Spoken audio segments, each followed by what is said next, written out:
You know that familiar sting, don't you? That dull ache of disappointment that settles in around late January, early February, after you swore this time would be different. You had a plan. You had the motivation. You told yourself you'd finally break free from that one frustrating pattern. And yet, here we are again, staring down the barrel of the same old habits. It's a loop, isn't it? And if you're anything like the people I work with, and frankly, like I used to be, you've probably blamed it on a lack of willpower, a personal failing, a fundamental weakness. But what if I told you that wasn't just untrue, but it's a completely unhelpful story we've been telling ourselves? What if the real problem isn't your commitment, but your fundamental misunderstanding of how your own brain actually works? Problem reframe. For years, we've been conditioned to believe that lasting change is a heroic act of sheer mental fortitude, grit, grind, the iron will of a disciplined individual. And when that falls apart, which it inevitably does for most of us, we internalize it. We decide we're not strong enough, not consistent enough, not enough. But here's the quiet truth. Your brain isn't wired for radical, immediate change. It's wired for efficiency and survival. It's fundamentally lazy in the best possible way, always seeking the path of least resistance, the familiar path. So when you try to muscle your way to a new habit, you're not just fighting a bad habit, you're fighting millions of years of evolutionary programming that screams, danger, novelty ahead, stick to what you know. It's not a willpower problem, it's a wiring problem.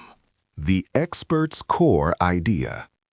This wiring problem has a name: neuroplasticity. It sounds academic, but it's actually one of the most empowering concepts you'll ever grasp. Simply put, your brain isn't a fixed, unchanging organ. It's profoundly, incredibly plastic. It's constantly adapting, reshaping itself based on what you do, what you think, and the choices you make repeatedly. Whether you know it or not, your brain is rewiring itself every single second. The challenge isn't that you can't change, it's that your brain loves sameness. Think of it like a deeply worn path in a forest. Every time you walk that path, it gets a little wider, a little smoother. It becomes the obvious, effortless route. That's your old habit. Your brain has spent years, maybe decades, carving out these neural pathways, these grooves for certain behaviors and thought patterns. Neurons that fire together, wire together. So when you try to forge a new path, a new habit, it's like trying to hack your way through a dense jungle. There's no clear route, there's resistance. And your brain, ever the protector, registers that resistance as potential danger, making it incredibly easy to default back to that well-worn path. It's not a moral failing, it's a neurological preference for efficiency. The good news is, you can consciously choose to start cutting new paths. But it takes patience, strategy, and a deep understanding of this inherent resistance.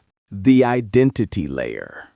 Now this is where it gets really interesting, especially for people who are, by all accounts, highly capable and successful. If it's just about repetition, why do smart, accomplished individuals struggle so much with this? It's because the idea of tiny wins or small steps can feel utterly humiliating to someone whose identity is built on big achievements, on being the person who gets things done. Your self-concept, the story you tell yourself about who you are, often demands grand gestures. It screams, I don't need to put one shoe by the door. I need to run a marathon. I need to lose 20 pounds this month. The idea of celebrating merely thinking about exercising or putting a single piece of mail away instead of letting the pile grow often clashes with the powerful narrative of the competent, in-control adult. You're not just trying to change a habit, you're trying to change who you believe yourself to be in the process. And that, my friends, is a fundamental identity upgrade. The mid-career mirror. For those of you in your 30s, 40s, or beyond, navigating a career and life with significant responsibilities, this struggle can be even more acute. You've cultivated an image of competence, of being able to handle anything thrown your way. The thought of starting something new with baby steps can trigger what I call visibility anxiety. What will my colleagues, my family, my peers think if they see me taking such seemingly insignificant actions? Then there's the ego protection. Admitting you need to deconstruct a habit you've practiced for years, perhaps even built success upon, feels like admitting a weakness. It challenges the carefully constructed facade of expertise. And let's not forget sunk cost fallacy. You've invested so much time, energy, and identity into doing things this way, even if this way isn't serving you anymore. The idea of starting from scratch, of dismantling a deeply ingrained approach, feels like a betrayal of all that effort. You're not just resistant to change, you're resistant to a perceived loss of status, competence, or the comfortable certainty of your established self. So, how do we break this cycle?